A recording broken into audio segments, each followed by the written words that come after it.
I just threw a tomato at you. How do you feel? Probably. Bloody hell. What'd you do that for? I mean, look at you. You're covered in tomato residue. But while you're cleaning off that mess, remember that feeling of being targeted, of being publicly shamed. I'm shaming you for the purposes of this video. It got me thinking, when an audience or a crowd got riled up or saw a bad take, why did they pick the tomato? Why not eggs? Or carrots or potatoes? I guess carrots and potatoes have their uses and are a little bit of a harder torture device. And that's where it gets interesting. This tomato thing isn't just a funny theater anecdote, although yes, they totally threw those tomatoes for funsies for sure. So let me catch you up on the real history of the shining red star of public disgust. This old fruit. Wait, why are they a fruit again? And if they're a fruit, why are they always hanging out with the vegetables at the supermarket? I don't think I've ever seen them with fruit. Okay, I'm on a tangent, but anyway, this is about shame. Judgment, about how our human urge to judge evolved from messy real-life splats on a stage to, now we're moving with the times here, becoming a cleaner, more powerful digital metric we know today in pop culture as Rotten Tomatoes. To answer the questions I'm curious about, we're going to take a look at history, like way in the past. For instance, when and where did the tomato become the ultimate symbol of public failure? Why did they throw tomatoes? We'll start here. Where did the tomato originate? Originally from the Andean region of South America, wild tomatoes are found mainly throughout Peru, Ecuador, with simpler varieties seen in Chile and Bolivia. For those of you who don't know where these places are, here's a map. South America. Pretty cool. From many sources, the first account of a tomato being pelted at an actor was in 1883, when poor John Ritchie was hit while trying to do a somersault, and someone hit him square between the eyes with a rotten tomato. The very rowdy New York audience did not let that man live. He was pelted by tomatoes and eggs off the stage. But was it a symbol yet? Well, actually, the reason they used tomatoes, eggs, and other rotten vegetables, because food used as a weapon was traditionally a product of availability and cost. There are many accounts of audiences throughout history throwing all kinds of things, fruits, vegetables, rocks, at performers, politicians, even emperors. Heck, even the Beatles were pelted with jelly beans. That was only 1964, so 62 years ago. Actually, that led me down a rabbit hole of looking up the timeline of pelting, and I found some emperor because he was pelted by turnips, and I was like, is this the Caesar, or another Caesar? It's a different Caesar. The other one is Julius. They were both Roman leaders or something. One built the Colosseum, and the other was a dictator. I'll let you decide which one was which. But look at this search. Which Roman emperor was a femboy? People are Googling that. That's a wild history. But what's even more wild is Marcus, or Elagabalus, would throw venomous snakes into crowds or at people who displeased them for fun. What a jokester. Anyway, back to throwing things at performers. You've probably heard the term the peanut gallery. Well, today I learned that it wasn't just a cute name for rowdy fans. In the 1800s, the peanut gallery consisted of audience members in the balcony, the cheap seats where the poor sat, throwing peanuts at disappointing performances. Also, the term is apparently a racial slur. It's very offensive because of segregation and slavery at the time, which was abolished in 1865 in the US. The nosebleed seats were often the only place Black Americans, immigrants, poor people were allowed to sit. When you're forced to the back and ignored by society, sometimes the only way to be heard is to chuck a handful of peanuts at the person on the stage. And all this throwing of various food items got me thinking, why would they throw the tomatoes and other items despite paying to see the show? Well, we turned to psychology for this one. There are a few phenomena or concepts. One is called mob mentality. You've probably heard of it. People's behavior in a group can be strongly influenced by a few bad eggs. which is why you see riots and stuff, because people see other people doing it and they deem that okay. It's very much pelt or be pelted. In the 19th century theater, if the whole balcony is booing and throwing fruit, and you're just sitting there, you're the outsider. You throw the tomato not because you hate the play, but because you want to stay on the winning side of the mob. Another concept is called conformity, which relates to group think, which basically is when people are influenced by the group or a group of many people. And this is because you either want to fit in and you don't want to be ridiculed, or you believe this is what's right, the right answer, even when it's not. In the 1950s, a psychologist named Solomon Asch ran some experiments where he showed people lines of different lengths. He had a group of actors intentionally pick the wrong line, and remarkably, 75% of the real participants went along with the wrong answer at least once just to fit in. This is what psychologists call diffusion of responsibility. When you're in a crowd, your personal sense of maybe I shouldn't do this gets spread out among everyone else. You feel anonymous. You aren't Mabel the tailor, you're Mabel, fellow tomato pelter writer. It gets you riled up. Think about it. If you're sitting in a silent theater and you're the only one who stands up and chucks a tomato, you're just a jerk. You're going to jail alone. But if 10 people do it, now you're a whole movement. But you still might get jail time, I don't know. But why the tomato? Why did it win the projectile war over the turnip or the peanut? It's the splat factor. Humans have a lot of emotions, but also they have a deep primal reaction to disgust. A tomato doesn't just hate you, it shames you. It's red, it looks like blood or internal organs. A rotten one smells and it leaves a stain of failure that everyone can see. A peanut or a rock is a nuisance. A tomato is a scarlet letter, which rightfully conveys boo. And one of the websites makes a good point. Back in the day, performers made it a point to interact with the audience. If you were good, they cheered. If you were bad, you got the splat. It was a very high-stakes conversation. Quite brutal. Today, we've minimized the experience. You go to a play or a movie, the lights go down, and you sit in silence. The cheap seats have moved from the rowdy front or the high balconies to, well, anywhere with the screen. It's much more passive now. Unless you see a stand-up comedian, and they have their own demons. Hecklers, but if you pay to sit at the front, for sure you were about to be a part of that crowd work. But for the most part, we as a society have lost that immediate physical way to tell a performer they sucked. So, what did we do with all that pent-up judgment? We did two things. We turned the pelt into a festival, and then we turned it into an algorithm. If you thought the age of the tomato pelting mob was dead, you haven't been to Buñol, Spain. Here's a map in case you're lost again. La Tomatina, the tomato.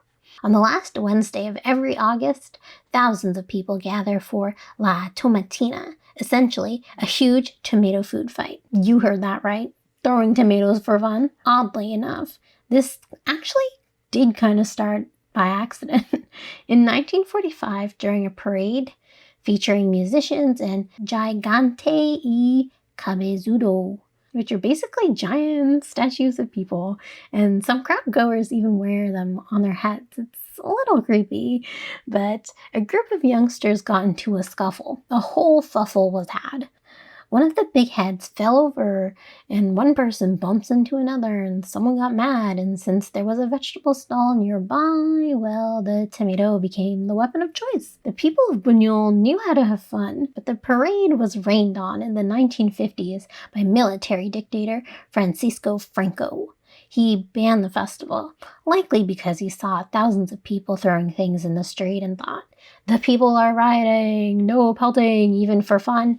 Banned. And the people of Spain didn't take it standing down. Franco's regime was very strict, but they rebelled in their own way. In 1957, they held one of the weirdest protests in history, the burial of the tomato, a tomato funeral. They put a giant tomato in a coffin, held a full-on funeral procession, and played funeral marches. It was hilarious and also highly rebellious action, but that shit worked.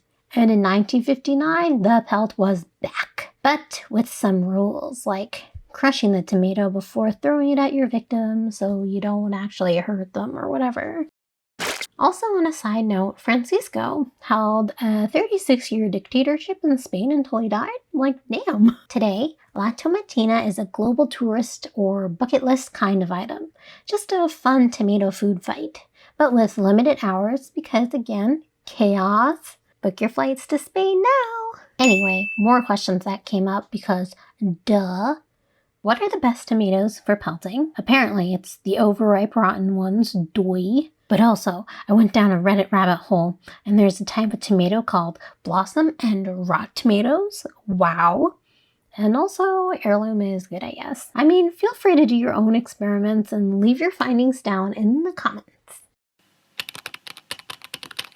Now we've talked about the theater and La Tomatina, but let's take a further look at how these changes became more modern. The Rotten Tomato effect, if you will. What is Rotten Tomatoes? It's a website where people and critics can review movies and TV shows. It was founded in the 1990s by, oh my god, I'm going to butcher their names, Duong, Stephen Wang, and Patrick Lee. Duong or Sen wanted to make a fan site to catalog the reviews of his favorite actor, Jackie Chan, in his big Hollywood breakout, Rush Hour. And that's how the website slowly came to be, adding information about the movie and subsequently other movies. He had a vision of a website that collected movie reviews, the good, the bad, and the ugly, or rotten. Actually, interesting factoid. The name Rotten Tomatoes itself came to Sen after watching Jean-Claude's Lauzon's coming-of-age fantasy Leolo,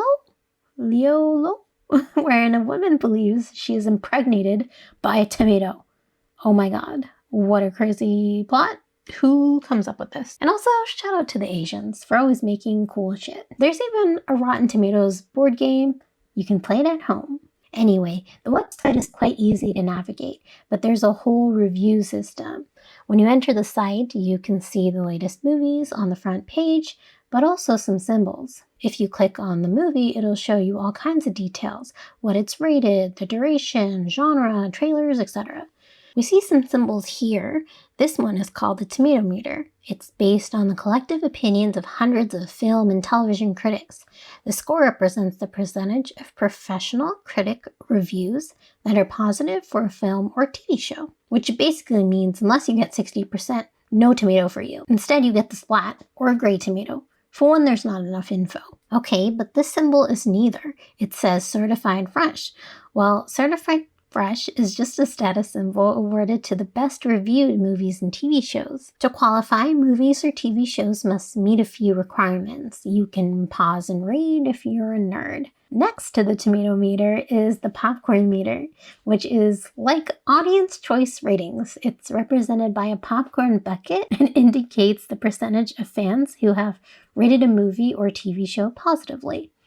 Again, with its own system, you see here, 60% of users giving a rating of 3.5 or higher, you get a popcorn bucket.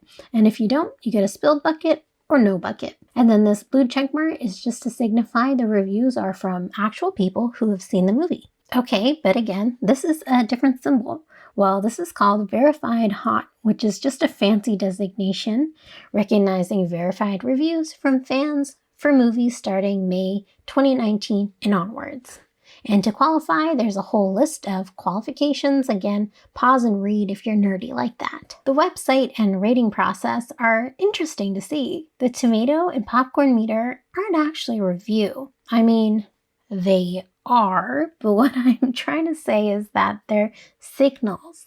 We have a lot of information about various things, but sometimes you don't want a 1,000-word essay on cinematography. Maybe you do. I don't know.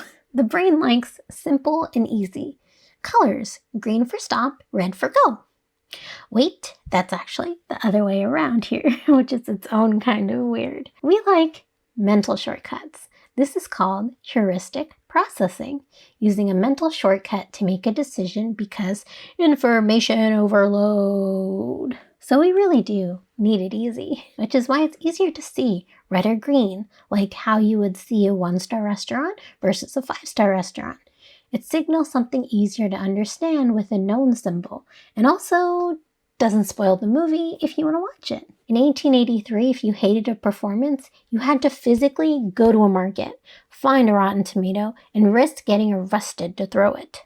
Today, the pelting has gone global. We call it review bombing. Thousands of people, many of whom haven't seen the movie, can pelt a project with one-star reviews from their bedroom. There's less physical splatter, sure, but the intention is still the same. A collective attempt to stain someone's work. A large boo to get off the stage. Sometimes warranted, sometimes not. Now here's an interesting question. Does Rotten Tomatoes have any impact on the box office? There's some mixed debate on this, but no. The reviews are nice to see, but it doesn't seem to skew those box office numbers. It got me thinking, do movie reviews in general affect the box office? Again, a mixed debate. After reading a few studies with different methodology as well, I'm going to lean against it and say they don't. Personally, I think today what skews people's decision to watch a movie is feeling. The actors involved and the marketing, word of mouth. Is it Barbie childhood nostalgia come to life, or is it a whole fantasy world, CGI, cool adventures with aliens type shit? You know what you want to see. So if the score doesn't always kill the box office and we aren't actually standing in theaters with produce anymore, why do we still care? Why are we still obsessed with the Splat? Because even in 2026, we haven't actually changed. We've just moved the stage.